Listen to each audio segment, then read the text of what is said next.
네, 글로벌 핫 이슈 시간입니다. 간밤 어떠한 재료들이 시장 움직였는지 확인해 볼 수 있는 시간이죠. 자, 이 시간 이투데이 민태성 부장과 함께하도록 하겠습니다. 부장님, 안녕하십니까? 안녕하십니까? 네, 어서 오십시오. 네. 네, 먼저 글로벌 핫 이슈 시간에 다룰 내용 헤드라인으로 먼저 정리해 보겠습니다. 재정절벽에 대한 우려가 이어지고 있습니다. 백악관은 간밤 재정절벽이 현실화되면 내년 미국 소비가 최대 2천억 달러나 줄어들 수 있다는 의견을 밝혔습니다. 미국 최대 쇼핑 대목인 블랙 프라이데이의 주말 소매 판매가 지난해보다 12.1% 늘어난 591억 달러로 집계됐습니다. 유로그룹 회의가 시작됐습니다. 그리스 지원안이 타결될 것이란 기대감과 신중론이 공존하고 있는 상황입니다. 네, 계속해서 이 재정 절벽에 대한 이슈가 꾸준하게 제기가 되고 있습니다. 네. 오늘은 아무래도 좀 신중론 쪽에 무게가 실리고 있는 분위기인데요. 백악관 쪽에서 세율 인상에 대한 비관적인 전망 내놨다고 하는데 자세한 내용 살펴주시죠. 네, 오늘 미국 증시가 좀 부진했던 원인 중에 하나가 되겠습니다. 역시 재정 절벽에 대한 우려가 이어지고 있다는 부분 상당한 부담으로 작용하고 있는데요. 백악관 이와 관련해서 다소 회의적인 신중한 보고서를 내놓아서 관심을 끌었습니다. 백악관은 중산층 세금 감면안 종료 영향을 분석한 보고서를 내놨는데요. 재정절벽이 소비 감소로 이어지면서 내년 미국 경제 성장률을 1.4% 낮출 수 있다라고 경고했습니다. 국가경제회의와 경제자문위원회의 공동 보고서가 공개가 됐는데 내년 초부터 소득세 감면 조치가 중단되면 세율 인상에 따른 영향만으로 소비 지출이 2013년에 2천억 달러 정도 감소할 것으로 예상이 됐습니다. 중산층의 증세와 함께 고소득자에 대한 세금 회피를 방지하기 위한 그런 대체 최저 한도세에 대한 이슈가 해결되지 않는다면 실질 소비 지출 증가율 또한 1.7%포인트 하향될 것으로 예상이 되고 있습니다. 이런 것들이 그럼 이어지게 되면 결국에는 이 GDP 성장률이 1.4%포인트 좀 하락하는 결과로 이어질 전망이라고요? 네, 재정절벽이 미국 경제에도 실질적으로 큰 타격을 입힐 수밖에 없다라고 또 예상이 됐습니다. 중산층의 세금이라든가 소비 감소가 결국 실질 국내 총생산 성장률을 1.4%포인트 내릴 수밖에 없다라고 예상이 됐고요. 이는 최근에 미국 의회 예산국이 예상한 전망과도 부합하는 것이 되겠습니다.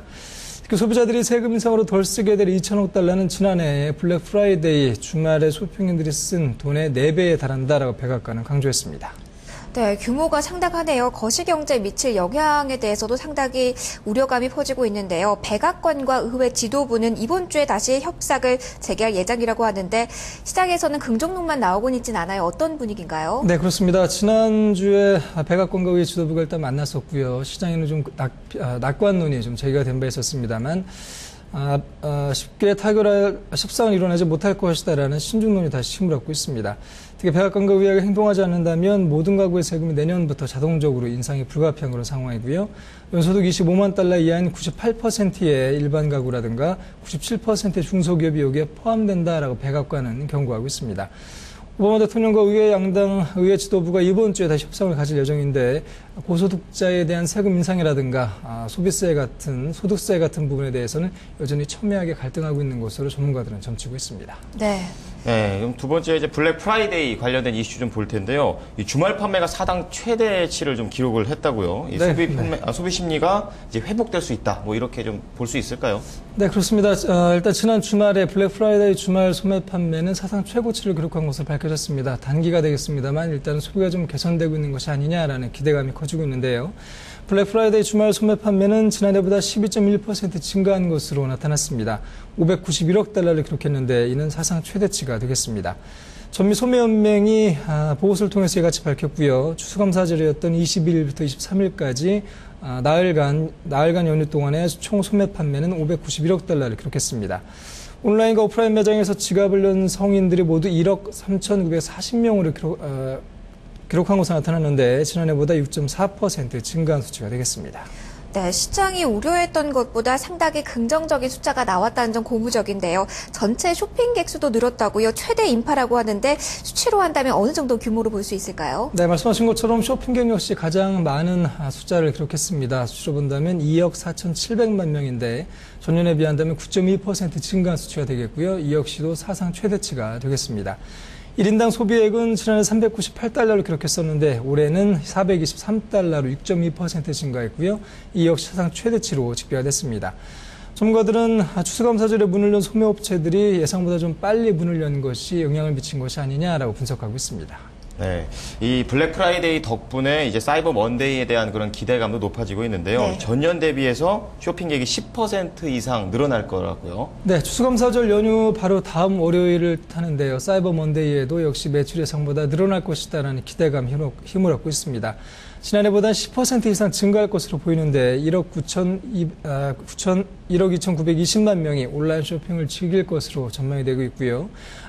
아마존이라든가 월마트, 베스트바이 같은 온라인 매장의 블랙 프라이데이 방문객 순위 상위 5위권 업체들 역시 모두 연간 최대 방문객을 기록한 것으로 집계가 되기도 했습니다. 그러나 오프라인 매출이 좀 줄어든 부분은 부담으로 작용하고 있는데요. 쇼퍼트랙에 따르면 올해 블랙 프라이데이 연휴 기간의 오프라인 판매는 지난해보다 1.8% 감소한 것으로 집계가 되기도 했습니다. 무디스 같은 경우에는 블랙 프라이데이의 매출은 대단한 실적이었다라고 평가했습니다만 나머지 연말의 쇼핑 시즌을 점치는 것은 아직 좀 이르지 않느냐라는 전망을 내놓기도 했습니다.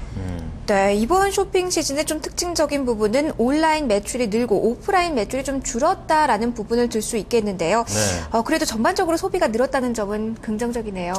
뭐 아직까지는 분위기는 좋은데 이런 네. 분위기가 또 12월까지 갈지는 좀 차분하게 좀 지켜봐야 될 것 같습니다. 네, 아무튼 블랙 프라이데이에 대한 긍정적인 효과가 나오고 있다라는 점을 확인을 해봤고요. 네. 좀 악재입니다. 유로존 이슈를 좀 확인을 해보도록 하겠습니다. 유로존 재무장관들이 다시 한자리에 모였는데 그리스 구제금융에 대한 전망 시작에서 어떻게 나오고 있습니까? 네, 유로존의 재무장관들이 이번 달에만 벌써 세 번째 다시 회동을 가졌습니다. 아직까지 회동 결과가 정확히 전해지지는 않고 있습니다만 과연 그리스의 구제금융 지급 여부를 매듭 지을 수 있는지 관심이 쏠리고 있는 그런 상황이고요. 지난주 IMF가 부채 감축 목표를 완화하면서 타결 가능성은 일단은 높아졌다라는 기대감도 커지고 있는 그런 상황이긴 합니다만 아직까지 타결을 확신할 수는 없다라고 전문가들은 지적하고 있습니다. 특히 오늘 회의에서는 차관금리 인하라든가 구제기금을 통한 채권 재매입 같은 방안이 논의될 것으로 전망이 되고 있습니다.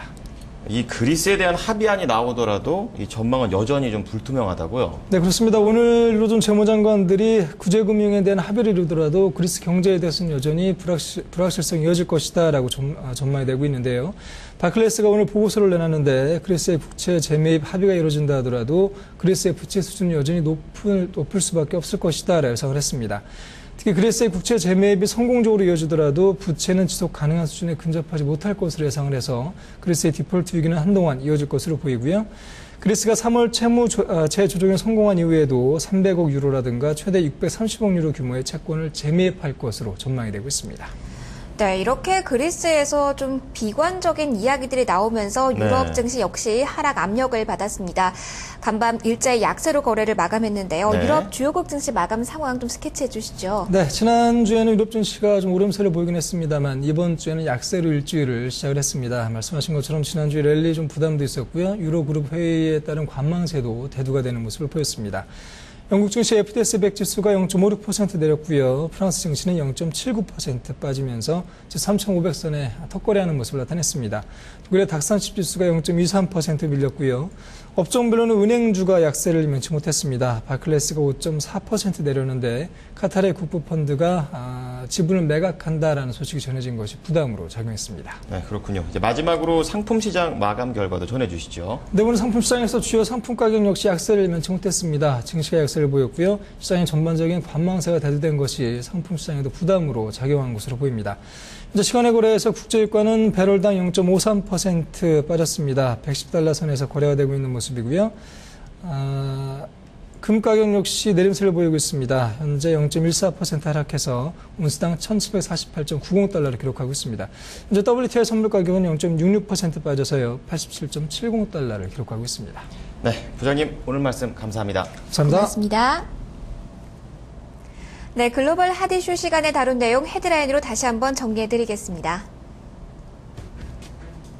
재정 절벽에 대한 우려 이어지고 있습니다. 백악관 측은 내년 초부터 소득세 감면 조치가 중단되면 세율 인상만으로도 미국 가계의 소비 지출이 2천억 달러 감소할 것이라고 전망했습니다.